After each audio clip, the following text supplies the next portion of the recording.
En honor a la puntualidad, vamos a dar inicio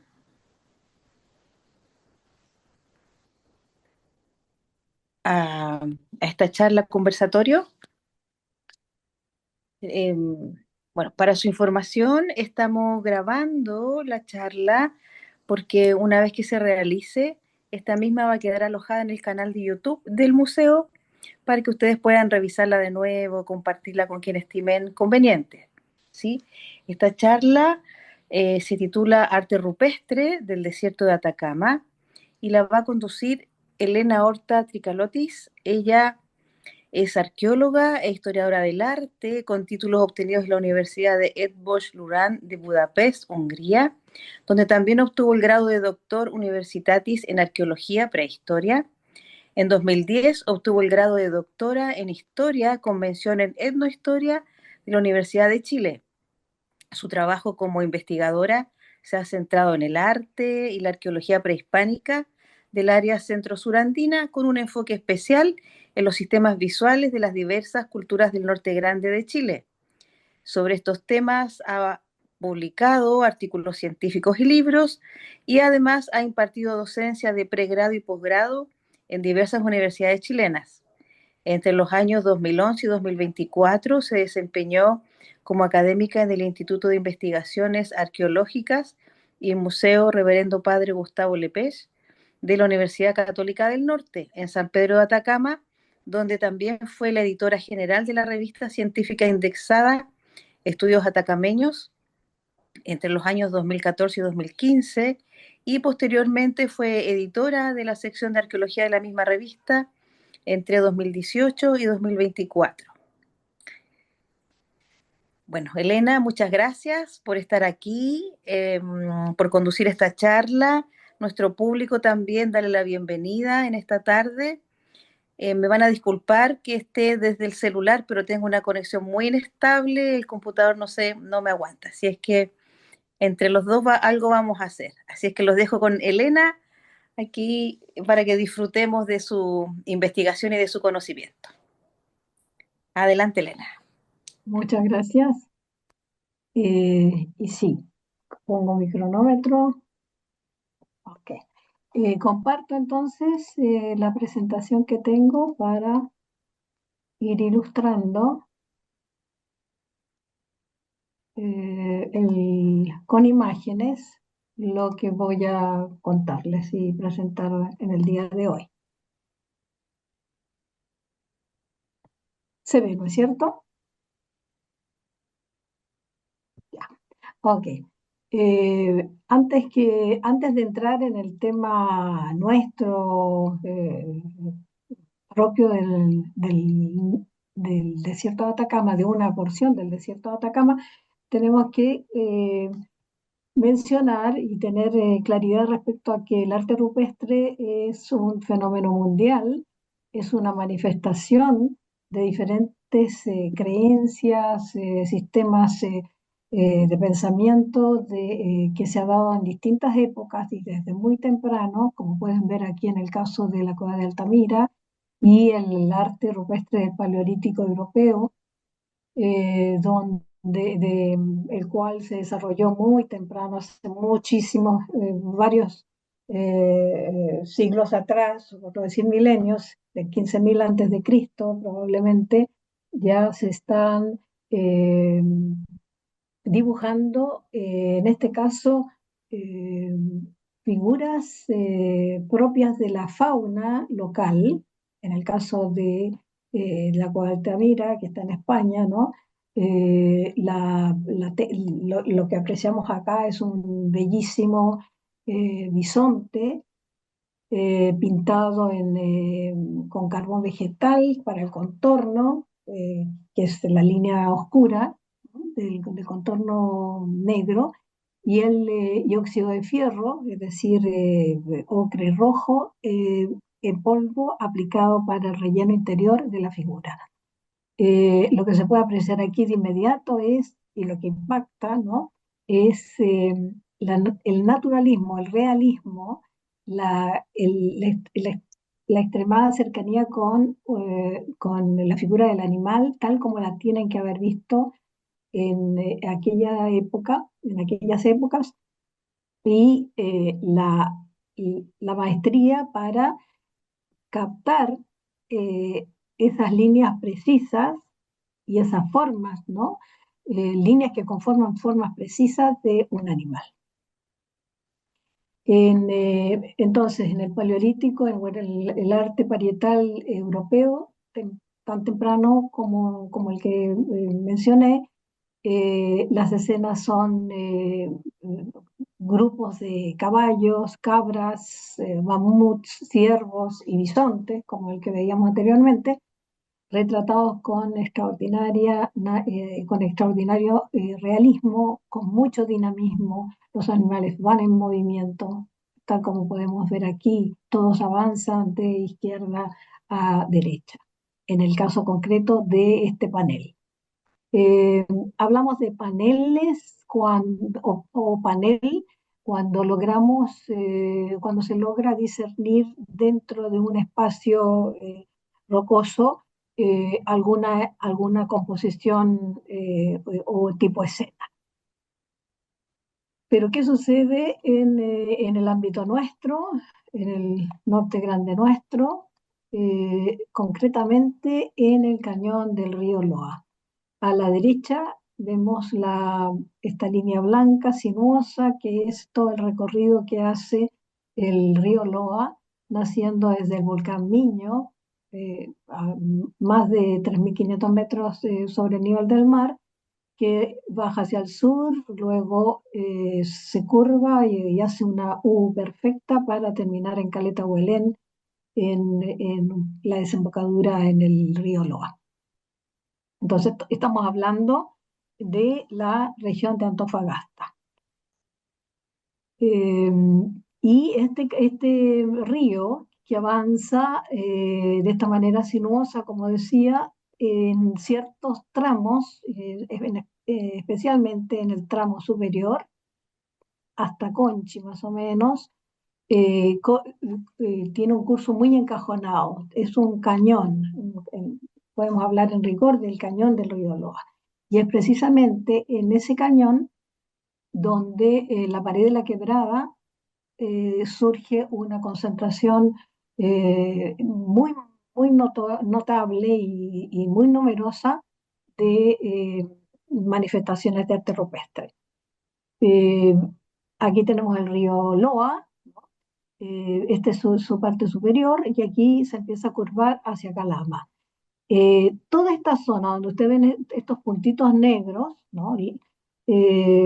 Indican sitios, localidades actuales, Toconce, Caspana, La Sana, Chiu Chiu, y más arriba Taira, donde no solamente discurre el río Loa, sino que en sus flancos manifestaciones de arte rupestre.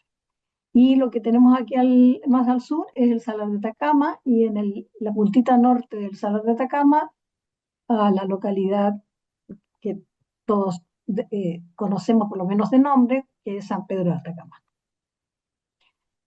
En el caso del arte rupestre atacameño, o de esta parte del desierto de Atacama, el gran protagonista es el camélido.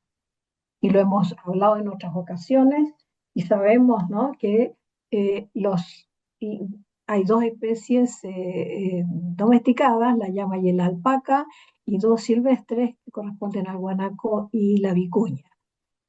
Son animales que soportan la aridez, la falta de agua, los cambios climáticos abruptos entre el día y la noche, es decir, es una fauna perfectamente adaptada este ecosistema. Eh, Muy a grandes rasgos, podemos decir que dentro del arte rupestre se dan dos tradiciones, una más temprana y la otra posterior. La primera correspondería a lo que yo llamo tradición naturalista. Bueno, varios otros investigadores también hablan de tradición naturalista, que correspondería a manifestaciones de cazadores de guanacos y vicuñas y pastores a la vez. ¿M? No nos olvidemos que alrededor del 2000 antes de Cristo, en esta zona, en la cuenca del río Loa y en el Salar de Atacama, ya se está dando la domesticación de los camélidos. Pero la domesticación no significa que de un día para otro dejen la casa, por el contrario, la casa se mantiene, eh, asume roles más rituales quizás, pero se sigue practicando, sobre todo porque el ganado en proceso de domesticación había que cuidarlo muchísimo. No fue un fenómeno fácil domesticar animales. Entonces, la tradición naturalista correspondería a las manifestaciones de estos cazadores, recolectores y pastores en la transición hacia el pastoreo, y iría más o menos del 1500 antes de Cristo hasta el 500 después de Cristo. Son edades muy fechas, no son fechas absolutas, estamos hablando de edades relativas. Más tarde, en cambio, hay un cambio en la forma porque cuando yo digo tradición naturalista es la forma de captar al camélido y retratarlo, porque dijimos que el camélido era el protagonista, ¿no? Y por el contrario, en la tradición esquemática hay un énfasis en simplificar las formas, ya no hay una observación tan detallada, tan minuciosa como en un milenio anterior.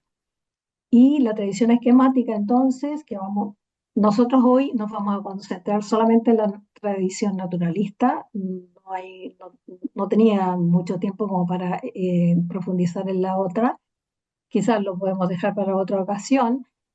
Esta tradición la segunda, la que estiliza y hace más esquemática la forma de los camélidos, va desde el 500 después de Cristo hasta el 1500 aproximadamente. Las técnicas: tenemos grabado, obtenido por percusión es sencillamente golpear sobre la roca con otra roca más dura, o incisión, que es hacer rayas más profundas o surcos más profundos en la superficie de la roca mediante una piedra que tenga algún filo, y sobre todo en algún tipo de piedra más blanda, ¿no?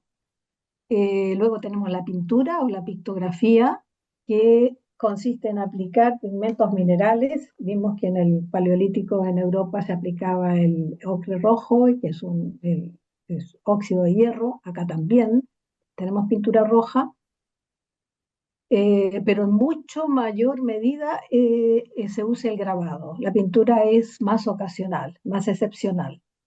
Y una tercera técnica que en rigor no es una técnica en sí, sino que más bien son figuras donde se graba el contorno exterior de la silueta, como quien dice, la silueta del animal, y en el interior se aplica pintura.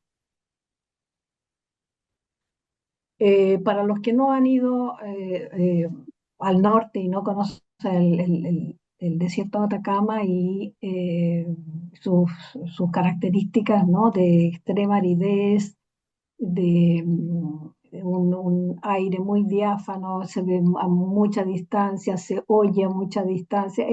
En realidad es un paisaje muy distinto al que uno está acostumbrado, ¿no? Entonces, veamos la tradición de representación naturalista de los camélidos, que tiene como base la observación de los rasgos formales y las posturas corporales de los animales. Y además de sus hábitos, lo que se llama etología, ¿no?, el estudio del comportamiento de los animales.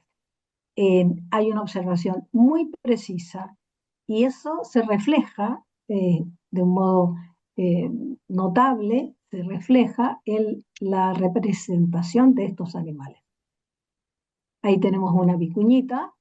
La vicuña es así, de patas muy delgadas, frágiles, eh, no hacia el guanaco, que es el mayor, el camélido de mayor envergadura. Y la llama y la alpaca quedan como tamaño medio. Este es el cañón del que les hablaba y estamos aquí a la altura de un sitio bien notable y bien conocido el nombre dentro del cañón, del tramo superior del río Loa, que se llama Taira, el alero de Taira. Vamos a ver imágenes de lo que está aquí grabado y pintado. Pero antes de eso quiero mostrarles que es la pared, cuando yo digo pared de la quebrada, es esto que se ve aquí, muy frágil. De hecho, hay desmoronamientos, deslizamientos, y a esto le llamamos talud de escombros. Pero es en esta parte superior, incluso en muchos tramos hay un sendero que va uniendo aleros con aleros y eh, caminando muchas horas por allí uno puede ir descubriendo diferentes paneles. Esto que ven acá, estas líneas, no sé si se alcanzan a ver, pero son unas líneas como que hubiesen pasado un rastrillo, esos son sendas de camélidos. Bueno, este es el alero de Taira, uno de los paneles más conocidos porque acá hay una representación muy densa de estos animales. Hay animales de dos tamaños. Eh, estos tres son los más notables porque están perfectamente cubiertos de ocre rojo en el interior, pero si ustedes abusan el ojo, van a ver que esas tres figuras mayores de mayor tamaño están sobreimpuestas o sobrepuestas a una serie de camélidos menores. Y en esta punta de acá vamos a ver que hay una interacción entre aquí, en esta punta, ¿no? Esta figura humana corresponde a esta figura humana relevada acá, esta otra corresponde a esta y a estas dos de más abajo. Y lo que podemos decir de estas figuras humanas que están muy estilizadas, no hay mayor observación de rasgos anatómicos, pero están dinámicas, están en movimiento y tienen en las manos objetos alargados en haz, eh, tal como se puede ver ahí.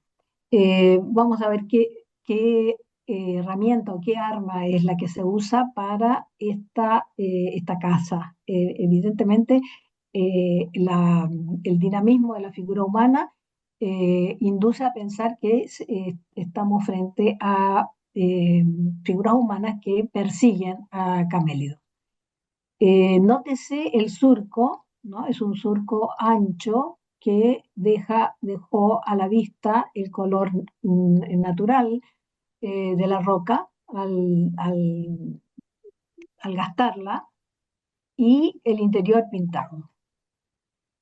Eh, lo más probable es que el arma que aparecen usando estas figuras humanas en estas escenas corresponda a la estólica, que se compone de un palito corto, por así decirlo, que es este, ¿no? Con un gancho y un dardo, que es bastante más largo. El dardo se apoya en la estólica y se impulsa hacia atrás de esta manera. Esta arma no solamente existió en los Andes, también existió en Mesoamérica y fue el arma del periodo formativo, 1500 antes de Cristo, 2000 antes de Cristo, para cazar animales. Entonces, si volvemos un poquito atrás, nos damos cuenta que lo más probable es que estas figuras humanas lleven estólicas o dardos en las manos. Profe, ¿le puedo hacer Otra, una pregunta? sí, sí, sí, sí, dime. Eh, Cuando había empezado la presentación con los pictolifos allá en España, que representaban Ujú. la megafauna, el tamaño de los auquénidos que tenemos aquí, como en desproporción con la figura humana, en ningún caso podría sugerir algo parecido. En relación con la figura humana. Lo que pasa es que en el Paleolítico europeo es muy escasa la representación humana, escasísima. Claro. Entonces, en realidad no hay mucho con qué comparar, No, o pero sea, me probablemente refiero que si las pinturas en Chile, esas de los camélidos que están bien grandes, sí, sí. ¿no? Que si no podría ser como la representación quizás como lo mismo de España, que fuera como la megafauna, digamos Ah, como... ya, te entiendo, te entiendo. No, no, porque se repite en otros lugares, no es solamente acá que se produce esta sobreimposición de figuras más grandes.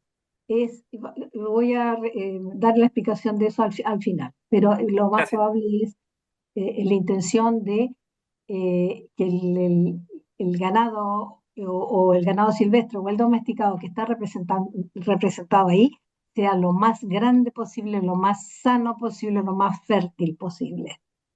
Esa es la intención, de que el multiplico es decir, la reproducción sana y eh, sin problemas del ganado doméstico como deseo, como anhelo, ¿no?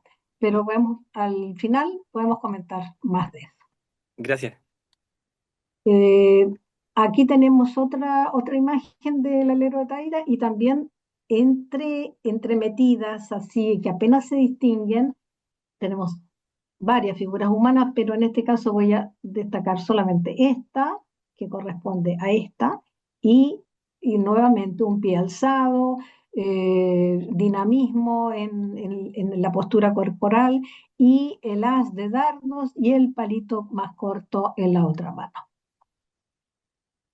Eh, el Taira es el alero o es el representante más conocido y más reproducido en publicaciones, pero tenemos en el Cañón del Loa muchísimos otros sitios como este, por ejemplo, donde sencillamente fueron grabados o incisas las figuras de camélidos siguiendo la misma idea, los mismos conceptos,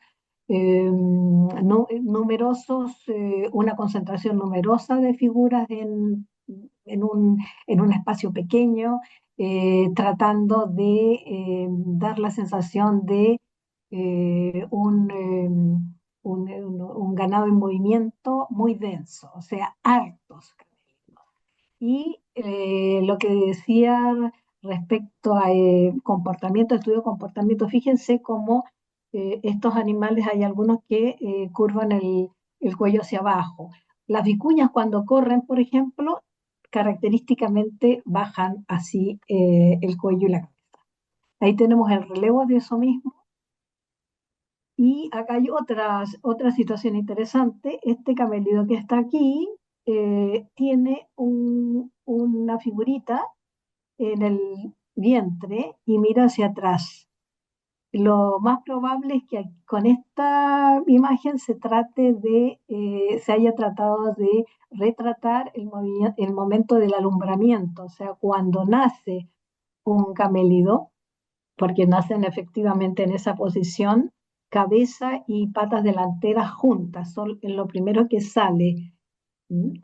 En el momento del alumbramiento, y la hembra acostumbra a mirar hacia atrás tal como se ve aquí, precisamente como para, en estado de alerta, proteger a la cría de cualquier depredador que se acerque.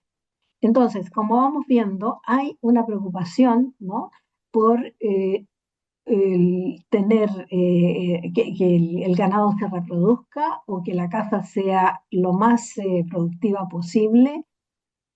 Eh, para eso entonces se observa el comportamiento de los camélidos y se los retrata de forma muy naturalista. Pero no solamente tenemos camélidos, también hay otros animales y el caso del puma es bastante interesante porque lo vemos retratado en varias ocasiones, suele estar asociado a camélidos. o muy cerca de ellos. Por ejemplo, aquí hay camélidos de todo tipo, de cuatro patas muy naturalistas, y está este puma inmerso entre ellos, pero no en una actitud de ataque, sino que como conviviendo.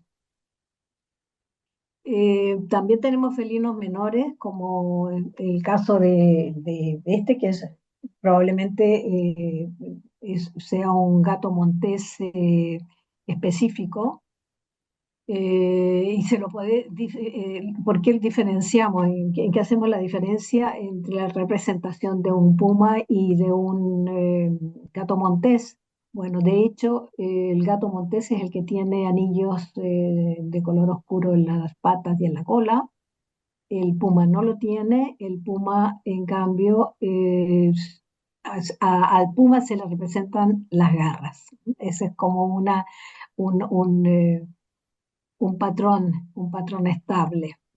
También Podría tenemos ser pájaros. un Colo-Colo, profe.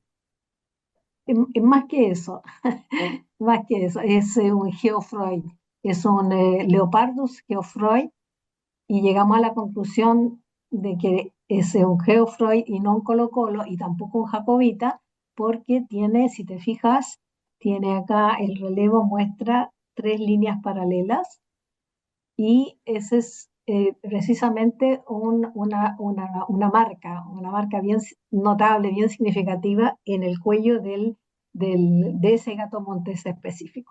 ¿Y ese está extinto o todavía está? Está, pero es más escaso incluso que el jacobita. Gracias. Tenemos pájaros también incluidos, incorporados en las escenas con los camélidos. Tenemos guayata, que es este ganso andino, el primero, el avestruz, y flamencos. Y muchos de ellos retratados también con mucho realismo. Fíjense, acá está la cabeza de un camélido, la línea del lomo, y sobre la línea del lomo aparece este especie de ganso o guayata. O en este caso, donde tenemos flamencos, ¿no? Flamencos y camélidos. O este es mi favorito, eh, flamencos, una línea aquí, una sucesión de tres flamencos que avanzan como desfilando casi. También otros pájaros o suris y zorros. También tenemos zorros y algunas veces hay animales que podrían ser interpretados como vizcachas, pero el grueso son camélidos, felinos, pájaros. Y no necesariamente aislados, sino que en conjunto, como conviviendo, como compartiendo la naturaleza o compartiendo el nicho ecológico. Y eh, con eso entonces doy por término a lo naturalista de la tradición esquemática. Lo único que puedo adelantarles es que, tal como lo adelantaba, fíjense en qué se han convertido los camélidos aquí.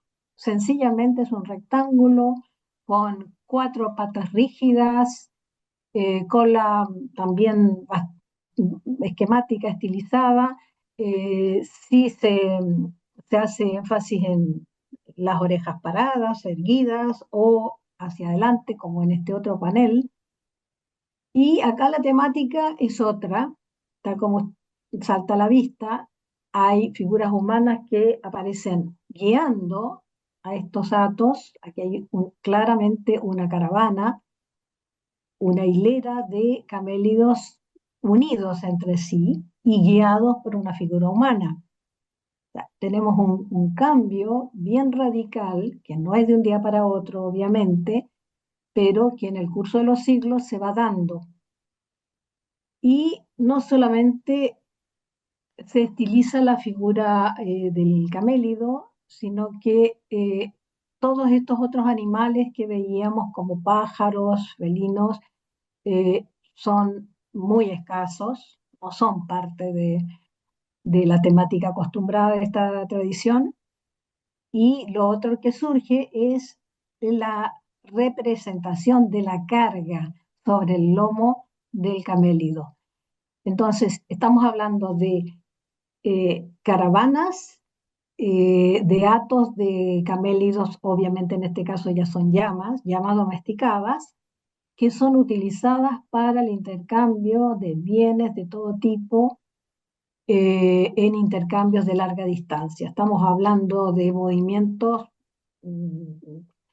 movimientos que se realizan anualmente a lugares de encuentro, probablemente organizados ritualmente. Todo esto se organiza ritualmente. Nadie sale solo a su aire a participar de un intercambio, sino que está todo muy pautado. Quiénes van, por cuánto tiempo van, qué bienes llevan, etcétera.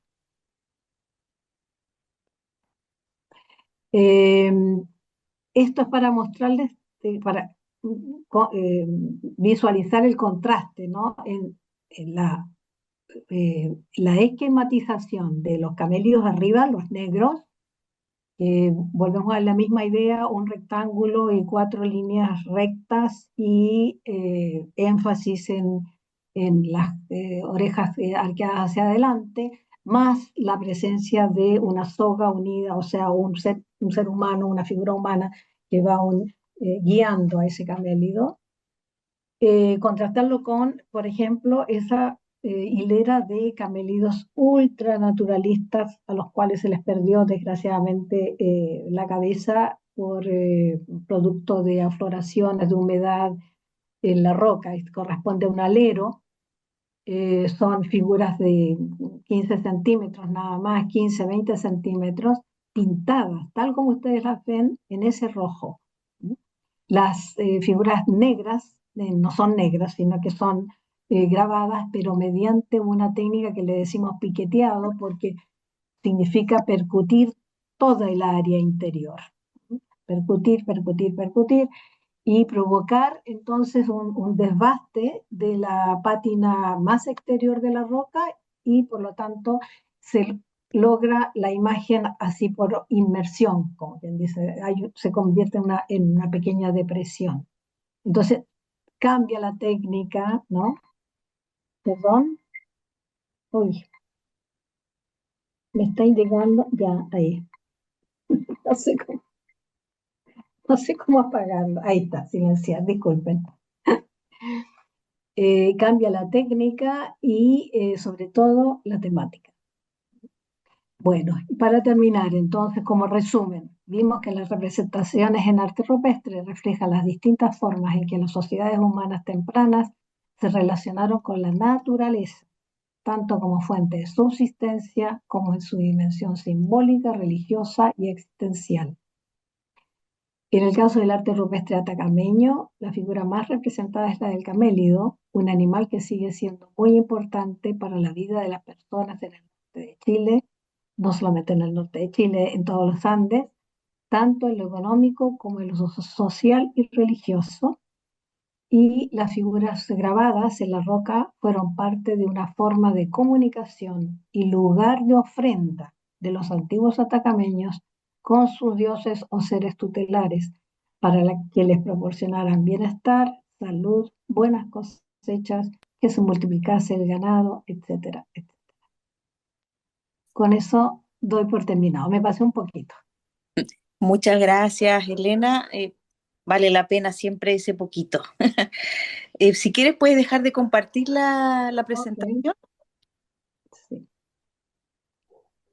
Muchas gracias. Bueno, este espacio tenemos aquí prácticamente 20 minutos para hacer preguntas, compartir alguna reflexión, aprovechando acá el conocimiento de Elena. Le dejamos la palabra a los participantes.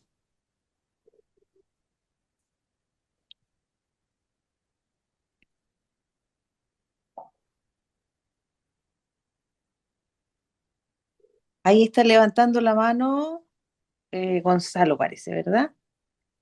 Sí, es que estoy del celular, por eso que estoy así un poco. de manos atadas. Dale, Gonzalo.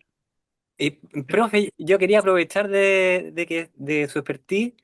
¿Sabes que encontré unos geoglifos un poquito más al norte, como 200 kilómetros más al norte del Loa?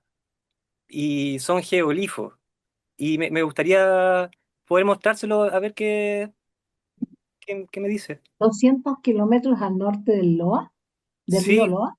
sí, más cerca de Pica.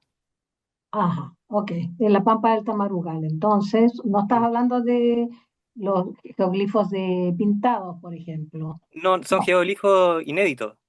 ajá, ok. Nadie lo había documentado antes. Ujú. Veamos, ¿lo Pero, tienes como compartir? ¿cómo lo puedo hacer? ¿Comparto pantalla? Sí, sí, Te debes tener tienen que permiso autorizar. para compartir. A ver, voy a buscarlo primero. En todo Tiritititín. caso, yo les puedo adelantar que los geoglifos son tan tardíos como la tradición esquemática. ¿Mm? O sea, los Ya, geoglifos no son manifestaciones de pastores, recolectores, cazadores, recolectores y pastores, sino que ya son de sociedades asentadas con movimientos caravανeriles, Hola a todos, fundamentalmente. bienvenidos a mi canal Tras de la Civilización. ay, perdón. Ya, aquí tengo listo para compartir entonces. Eh, a ver, aquí me debería aparecer algo, ¿no? Participante, video. Abajo, abajo la Aquí flechita verde, ahí está para está. compartir. Ya. Entonces, a ver, compartir este. A ver si se ve, Eh, Ahí Sí, sí. ahí está, ahí si está, se ahí ve está, ahí bien. está. Sí.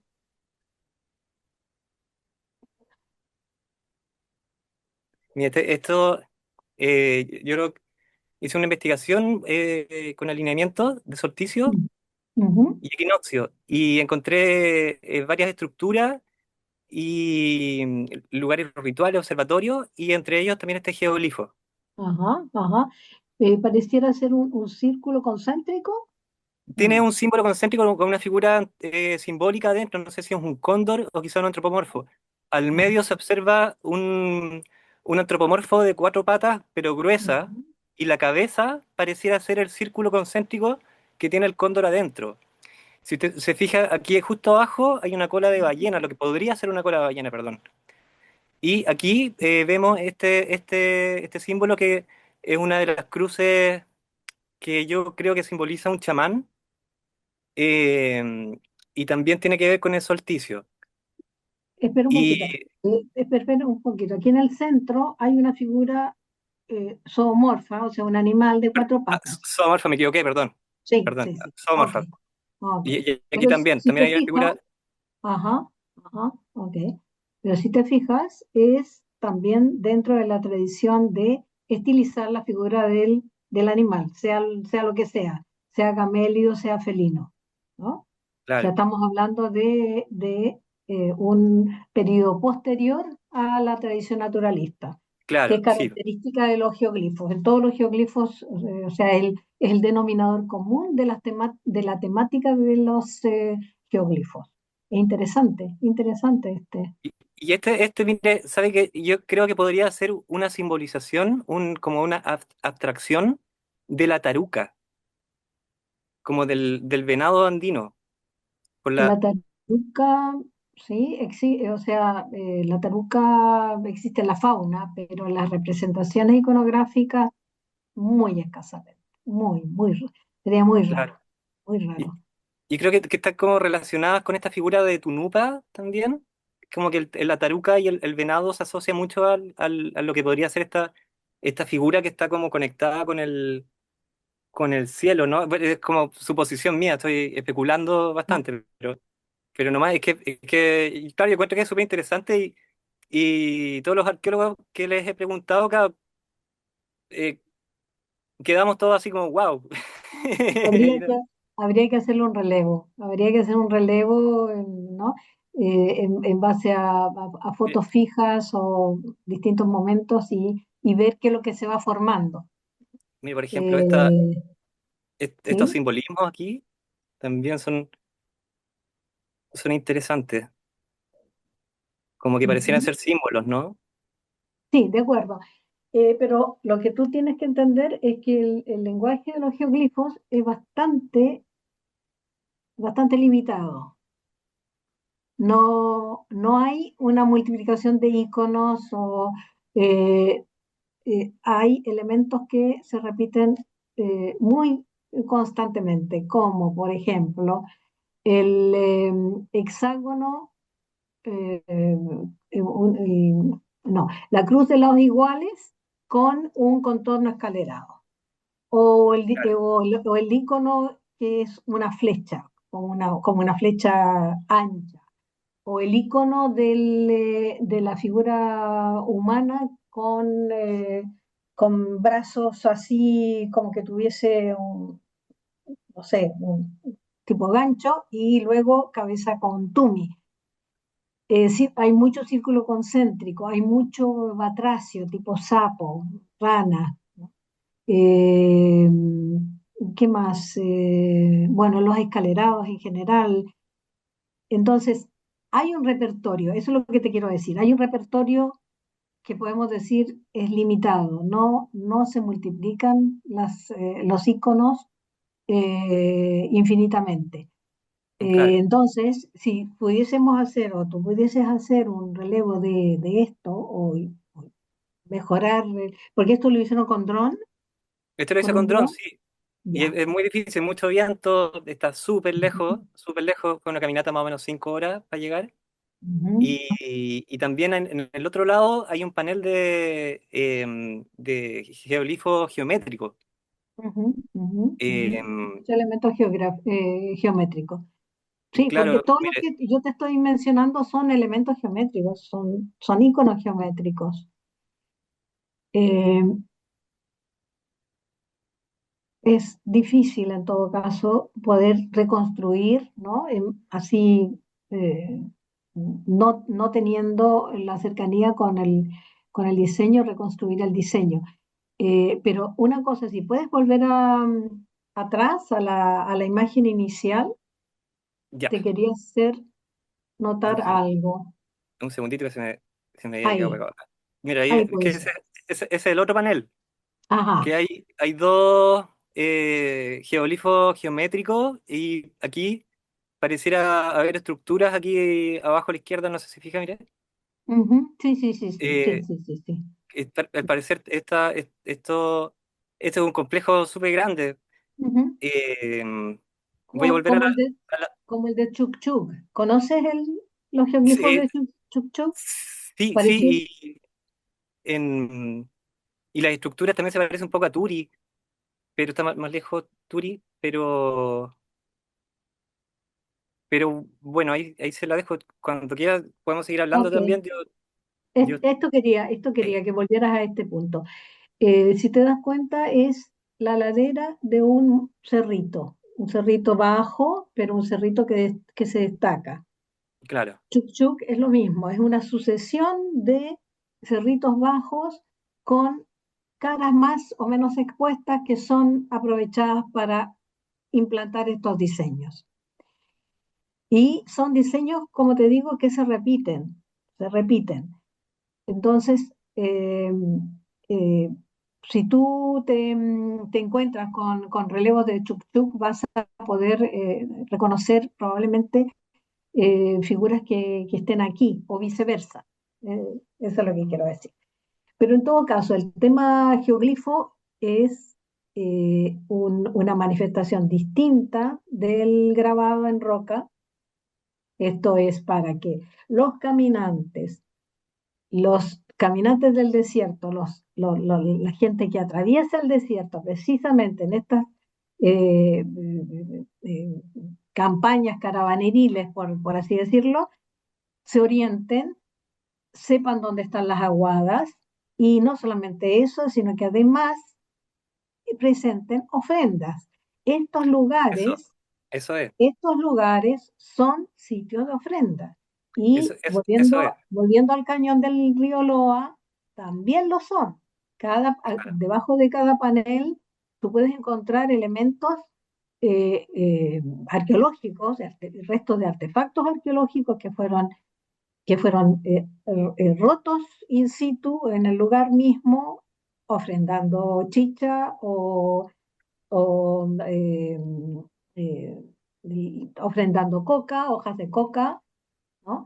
Entonces, esa es la dimensión que tiene el arte rupestre en general. Y si puedes dejar de compartir, yo Voy, volvería, ya, perdón.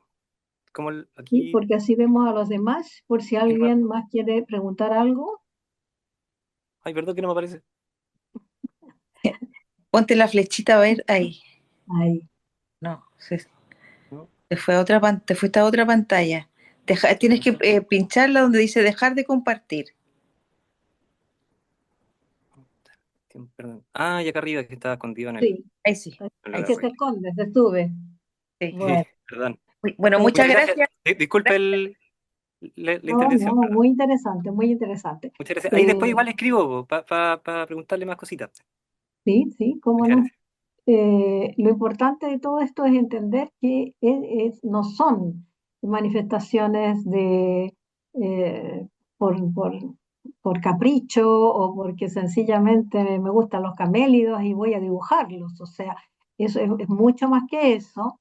Es todo un sistema de creencias, de ideas y conceptos relacionados con la fertilidad animal, humana, vegetal, todo es una sola cosa, ¿no? Por eso hice el hincapié en decir que era la relación con la naturaleza, así con letras mayúsculas.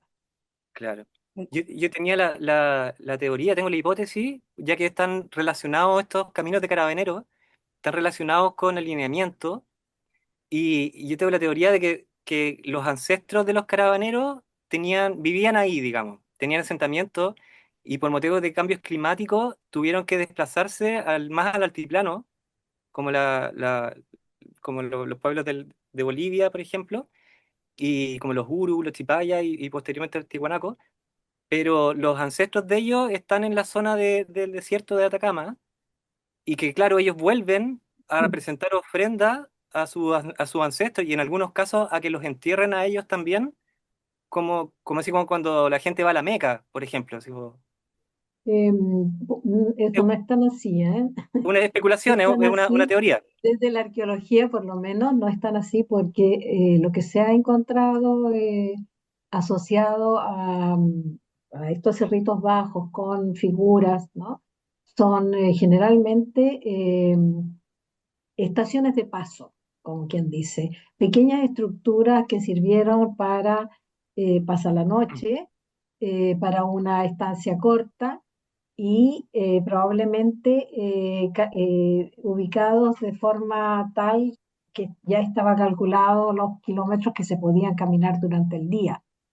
No hay ninguna posibilidad de habitación o residencia o de asentamiento, tampoco hay huellas arqueológicas de asentamientos Yo tengo, grandes. perdón, que Ah, sí tengo, por eso tú le tienes. voy a mandar todo Gonzalo, lo que tengo, oye, porque Gonzalo, tengo muchas estructuras. Perdón, sí sí, me voy a... te propongo que esa conversación la sigas en una Sigamos. conversación después con Elena, porque tenemos Perdón. unas preguntas en el chat, entonces no me Ok, gustaría dejar de no responderlas, ¿ya? Muchas ok, gracias. Muy interesante igual tu tema que sí, sí, pusiste aquí. sí. Mira, en el chat, me pregunta, ¿hay alguna imagen en el norte chileno parecida al músico conocido como Cocopelli en Norteamérica? El músico, Mm, Cocopelli. parecida al músico conocido como Cocopelli en Norteamérica. Tendría que mostrarme una imagen para poder decirle si sí o Si si Pame sí. está acá todavía en la reunión, si está, que hable ahora o calle para No, siempre. que muestre, que muestre. Y me parece que había otra pregunta. Sí, hay otra pregunta. Dice de Pablo Trinco que se salió. Dice, hola, ¿algún comentario general sobre los geoglifos del curso medio del LOA alrededor del sector de Quillagua? Vuelvo a preguntar después. Sobre los Eh, geoglifos. Geoglifos. También son lo que se conoce o que ha sido relevado, son figuras geométricas, ¿no? Que es lo más usual, lo más corriente. Ujú, Muchísimo, mucha cruz de lados iguales con contorno escalerado, como ya mencionaba, o círculos concéntricos. eh, y algunas figuras humanas en esta posición corporal curiosa, porque es como que estuvieran con los hombros así levantados y los brazos paralelos, ujú, y un tocado que le decimos, que tocado parecido a Tumi, ¿no? Ese lenguaje se repite y de alguna manera es el lenguaje de la tradición esquemática en grabados también, porque como decía, la figura humana adquiere una importancia que no tenía antes, y es una figura humana que además aparece vestida con atuendos bien particulares que varían de sitio en sitio. Y por atuendo entiendo no solamente el uncu, la túnica, sino que eh, tocados, tocados e insignias incluso. ujú, Entonces, el énfasis va por otro lado, en contraposición con la tradición naturalista. ujú. Muchas gracias, Elena.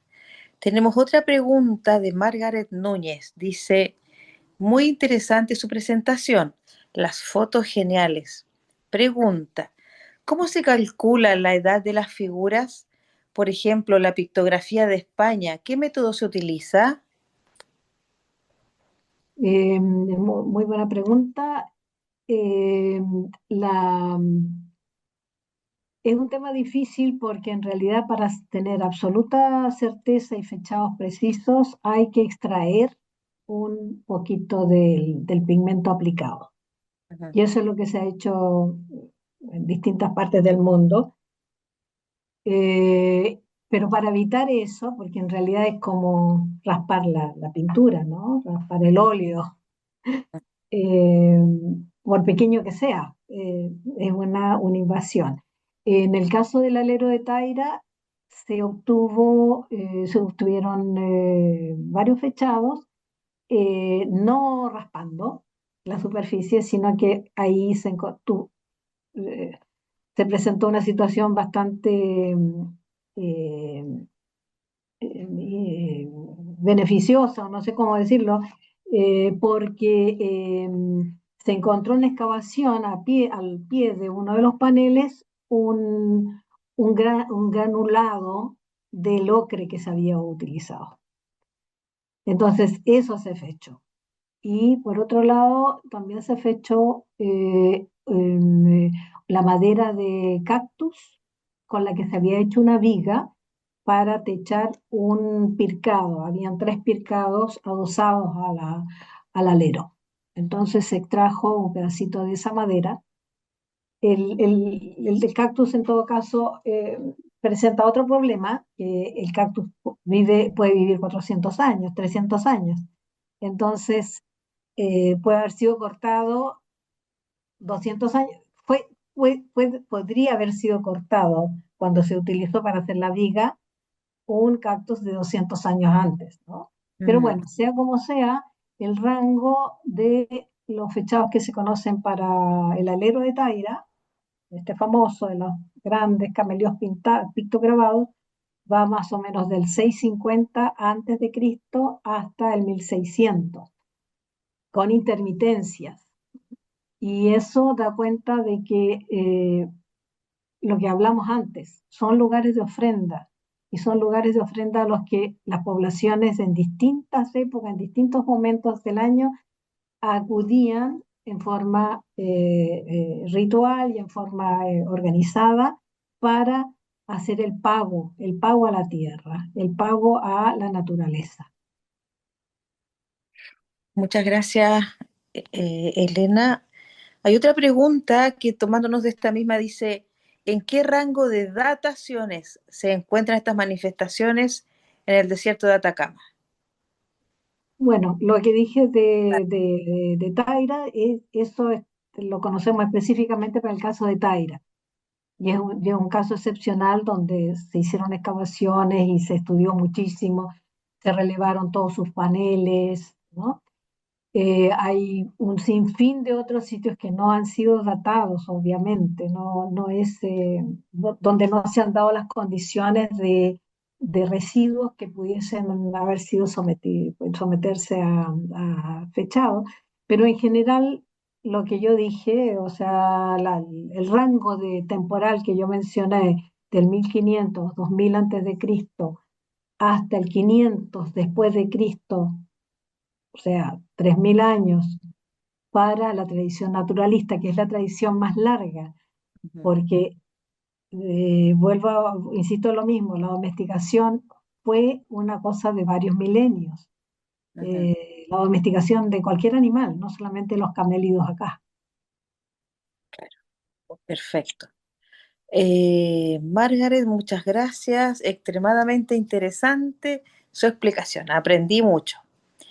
Después, devolviéndonos a la pregunta del músico Cocopelli, dice, no sé cómo compartir las imágenes, sin Ajá. embargo, está plasmado en varios petroglifos en estados de Nevada, Utah y Arizona, siempre acompañada de cimarrones carneros. Bueno, estamos hablando en todo caso de una manifestación en otra parte del continente, Sí. otro grupo cultural, otras creencias, otra fauna, otro clima. ¿M? Lo que pasa es que si estamos hablando de elementos geométricos, bueno, el círculo concéntrico se da desde Indonesia hasta los Andes, ¿no? Ujú. Pero ella parece que está hablando de una figura humana, Sí, pero, parece. pero de todas maneras, esa figura humana estaría relacionada directamente con una tradición local, que no puede Ujú. ser comparada con una tradición a miles de kilómetros Claro. de distancia. Profe, creo Sí, que es uno que está tocando una trompeta así, y la trompeta es como larga, ajá. y el monito es como chiquitito y tiene como una, una trompeta. Ya. Bueno, ese es otro punto, el uso de los instrumentos musicales, ¿no? Instrumentos musicales vinculados a figuras humanas, pero no tanto en arte rupestre, sino que en otro tipo de iconografía que da cuenta del uso de instrumentos musicales en ritos chamánicos. Eso es eh, ampliamente registrado. Ah, ya lo sé. Ya, mira. Entonces, la pregunta era si teníamos acá manifestaciones como esa. Hay algo parecido, pero la semejanza formal no tiene por qué tener el mismo significado. ¿M? Eso es una cuestión básica y es muy peligroso pensar que una misma forma, por el simple hecho de tener la misma forma, comparte el mismo contenido, Ujú.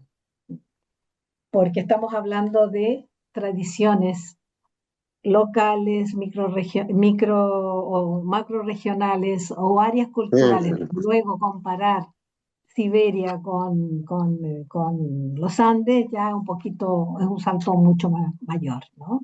Muchas gracias, Elena. Le vamos a dar la palabra ahora a Cristóbal, que está ahí pacientemente esperándonos. Para eso Bien, vamos a tener la ayuda de Ruth, nuestra intérprete en lengua de señas. Adelante, Ruth. No los veo. Voy a buscar. Ya, búsquelo. Soy. Ahí sí. Voy a anclarlo. Espérame. No se puede anclar acá.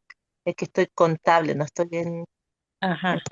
ya. Hola, ¿cómo estás? Hola. El Cristóbal va a hablar. Espérate. Ya. Aguanta, pues, Hola, silencio. saludo a todos. Es muy interesante todo lo que se ha tratado y tengo una pregunta. Bueno, en realidad dos preguntas. La primera, ¿qué pasó? ¿Cómo surgió? ¿Cómo empezó todo esto, lo del arte rupestre? ¿Cómo se ideó para hacer esta representación? ¿Esto es solamente en América o en otros países? Por ejemplo, en África, en Europa, en otros lugares. también cuando quizás hubo una separación, también se comenzó de la misma manera, el arte, las pinturas. Ujú. Pasó, después se fue eh, difundiendo o en qué momento se acabó o todavía existe. Y segundo, ¿cómo es el estudio de esto, de esta arte rupestre? Em, ¿Cómo se estudia? Diferentes, ¿cómo los podemos comparar? Por ejemplo, que vemos y algunos muy antiguos que están representados, graficados ya, pero tienen en otros lugares otro significado. Entonces, ¿cómo se puede estudiar? ¿Cómo se puede entender? Por ejemplo, en un lugar que está representado alguna cosa y algunos también, ¿qué sucede? Que no hay tampoco un respeto de parte de las personas porque vemos que hay los ensucian, hacen graffiti. Entonces, ¿cómo se puede cuidar o esas representaciones? Uy, son hartas preguntas, ¿ah? Bueno, lo primero es cómo surge el arte, ¿no? ¿Cómo surge el arte en la humanidad? La humanidad, el ser humano y el arte. Eh, bueno, es compleja la pregunta, eh, pero si nos centramos en las manifestaciones del desierto de Atacama, o más concretamente, del río Loa, a lo largo del río Loa. Eh, la existencia humana dependía de la adaptación eh, al entorno, ¿no es cierto? Y de ahí surge la importancia del ganado camélido. Eh, si yo me doy cuenta eh, en el transcurso de la vida cotidiana que el camélido no solamente es útil en términos de subsistencia, sino, es decir, si yo veo, si para mí el camélido o la fauna circundante, que sea el bisonte en Europa o el mamut en las cuevas de Altamira, eh, se vuelven importantes para la subsistencia humana, eh, tengo que de alguna manera a aprenderlo, hacerlo mío, acercarlo a mí, sobre todo si yo lo estoy cazando, por ejemplo. Propiciar la caza, ¿cómo propicio la caza? Dibujándolo.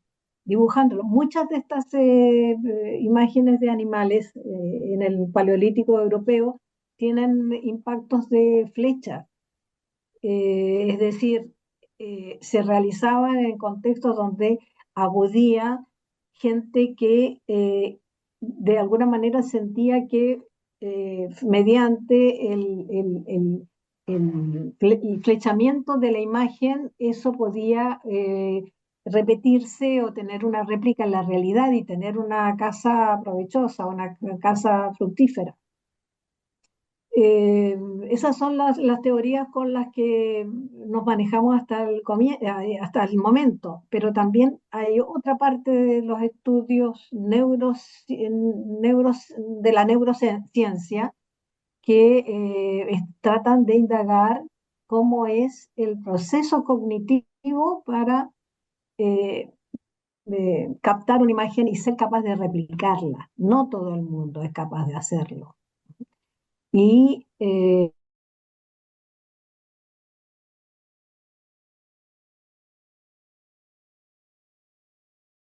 con talento especial. Eh, Eso por un lado. Luego, ¿qué más? Respecto a la conservación, Ujú. ese es un gran problema porque está relacionado directamente con los niveles educacionales de educación de una población dada. Y en Chile, desgraciadamente, el cuidado del patrimonio es una cosa relativamente nueva a nivel escolar, a nivel de escuela básica. Eh, Hay que insistir en entregar conocimientos, creo yo, para que se entienda lo que hay detrás de eso.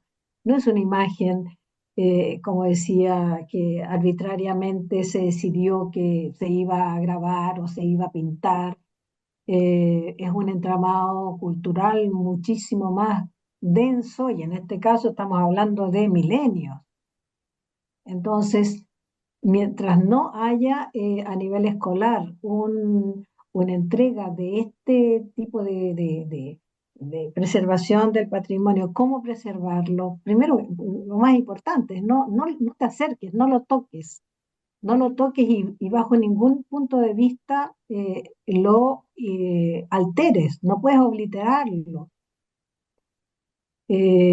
Pero bueno, no es un fenómeno moderno en todo caso. En el Cañón del Loa tenemos paneles con arte rupestre esquemático de esta época caravanерil, donde españoles del siglo XVII, 1006 y algo, fueron y implantaron, pusieron sus iniciales y el año.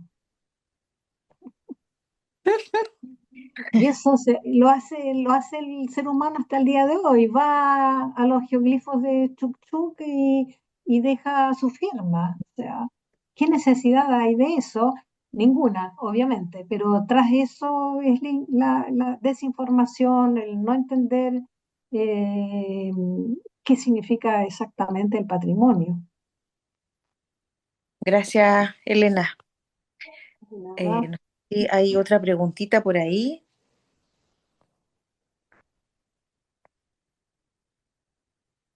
No veo ninguna manito levantada.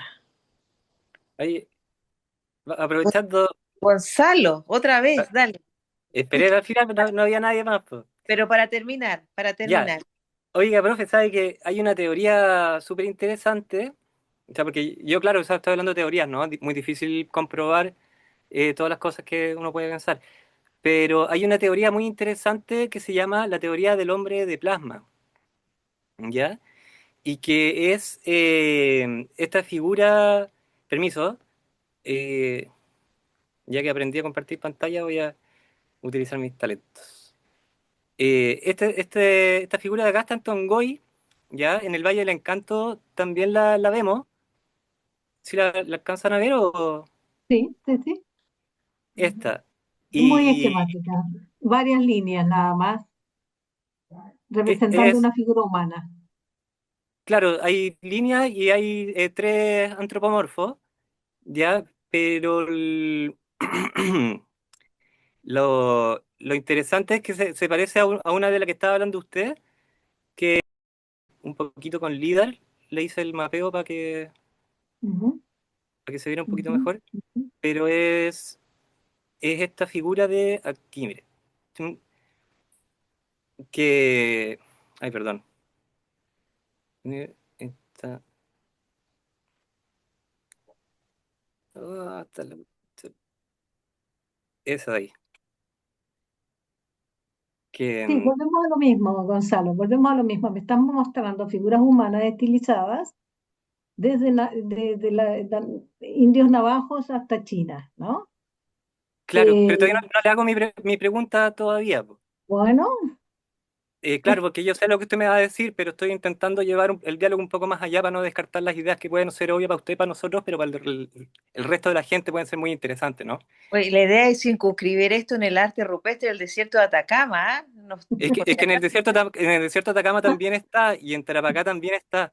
Eso es lo interesante, que se ujú. plantea, hay una teoría que se llama el hombre de plasma, que está comprobado, porque a mí me gusta investigar de muchas disciplinas distintas, y una es astrofísica, y está comprobado que hace 40.000 años aproximadamente hubo un cambio en el campo magnético de la Tierra, lo que hizo que la protección, que digamos, se redujera en un 10%, a un 10%.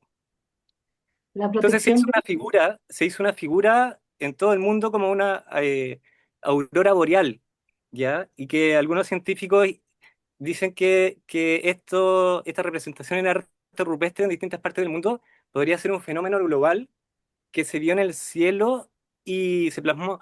Y yo sé que esto es muy difícil de probarlo, tampoco estoy diciendo que sea cierto, eh, pero, pero encuentro que puede ser una teoría que a veces puede ser interesante pensar por qué, por qué hay tanta similitud, ¿no? O sea, con los círculos y el estilizado, por qué hay hermanos que son así, por qué hay otras manos que son así. Pero bueno, ahí le dejo a usted el... Sí. Es difícil comprobar esa, ¿qué dijiste? Que había una desprotección o una protección, ¿habría disminuido la protección de qué? del campo magnético de la Tierra. Ah, del campo magnético, ya. Bueno, si hubiese alguna forma de reconstruir ese minuto, eh, habría sido un fenómeno que se habría visto en todo el planeta. ¿Eso es lo que Claro, están planteando? claro. Bueno, yo no sé mucho de astrofísica, o no sé nada de astrofísica, mejor dicho, así que no te puedo decir mucho al respecto, pero las figuras que estabas mostrando, en todo caso, corresponden a la simplificación máxima de la figura humana, ¿no? Y se da, en niños pequeños ya se da de esa manera. Eh, el unir un círculo que corresponde a la cabeza con una línea alargada que corresponde al abdomen, etcétera. Son soluciones que aparentemente se eh, surgen a nivel cognitivo en el ser humano desde pequeño. No sé por qué, no sabría explicarlo. A lo mejor un, eh, un neurólogo podría dar alguna pista. Pero es la forma más simple y más y primigenia, diría yo, por resolver la figura humana, Ya. resolverla sin silueta, sin contorno, sin volumen, ¿no? Es curioso, es curioso. Es curioso, sí. Bueno, vamos a dejar hasta acá nuestra charla del día de hoy. Dejar todos Había una pregunta más, ¿Había una Alison. pregunta más? Sí, apareció ahí escrita. Escrita. A ver, déjame mirar. Dice... mm, dice, no lo toques, nos dice la profe. Sin embargo, en Arica, los petroglifos de Cerro Chiño están completamente abandonados. Todos los días pasan camionetas y camiones que hacen mantenimiento a las líneas eléctricas. Sí. Bueno, sí, sí, sí. Es la desinformación, es el desconocimiento, es Es una, la es falta de una protección. reflexión, sí, la falta de protección. Bueno, contarles que entre el Ministerio de Educación y el Ministerio de las Culturas están ahí levantando y impulsando una política para hacer educación patrimonial en las escuelas. Ojalá logre llegar a puerto y se pueda instalar derechamente en el currículum nacional. Exactamente. Y es Eso ahí donde hay que comenzar, en la escuela hay básica. que conversar en la escuela básica a nivel nacional porque patrimonio tenemos a lo largo de todo el país, ¿no? Bueno, darles las gracias a todos ustedes, contarles también que esta charla está siendo grabada, va a quedar alojada después en el canal de YouTube del Museo Funk para que los que quieran verla de nuevo y compartirla o repasarla la tengan a disposición. También comentar que de alguna forma también con estas charlas contribuimos a la conservación del patrimonio, ¿no? Porque nos informamos, aprendemos, lo valoramos y de alguna forma eso nos va transformando a nosotros mismos, ¿no? Y podemos tener también herramientas para poder, frente a un hecho o algo que estemos viendo, poder entregar alguna información valiosa que en algún momento pueda proteger este tipo de sitios. Muchas gracias a Ruth Araneda, que nos asistió en la interpretación de lengua de señas, a los participantes y por supuesto a Elena con su forma tan amena, entretenida y clara de explicar.